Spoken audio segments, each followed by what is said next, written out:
Buongiorno e ben ritrovati con una nuova edizione del TG Flash di Neo Sicilia. In apertura incidente mortale sulla Palermo-Sciacca, a scontrarsi frontalmente due auto completamente accartocciate. Il bilancio è tragico, 3 vittime e 3 feriti gravi. Tra le vittime una coppia tunisina e un 51enne palermitano, mentre i feriti sono i bambini della coppia trasportati con elisoccorso in ospedale. La statale è stata chiusa al traffico.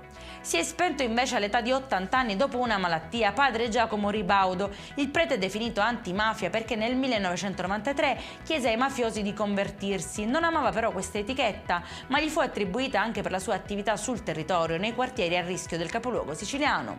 Controlli invece nelle attività commerciali di Catania, dove gli agenti hanno scovato ben 78 lavoratori impiegati in nero e altri 27 pagati in maniera irregolare, oltre alle salatissime multe nei confronti di 23 esercizi commerciali, agricoli e del turismo. È stata avanzata la proposta della sospensione dell'attività imprenditoriale. Denunciato un 24enne marocchino che è scappato da una comunità terapeutica del Ragusano, dove risultava associato con vincolo di permanenza notturna. Non nuovo episodi simili, questa volta il giovane ha sfogato i propri istinti criminali verso un asilo nido.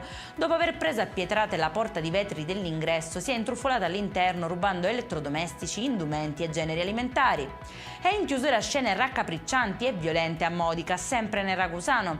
Un anziano è stato aggredito mentre faceva rifornimento da un altro uomo che gli avrebbe sferrato 2 pugni al volto minacciandolo. Poco dopo sarebbe intervenuto anche il figlio dell'aggressore pestando a sangue la vittima. Acquisite le immagini video della stazione di rifornimento, i 2 aggressori sono stati identificati e denunciati. Per questa edizione è tutto, prossimo appuntamento alle 19:30. Buona giornata.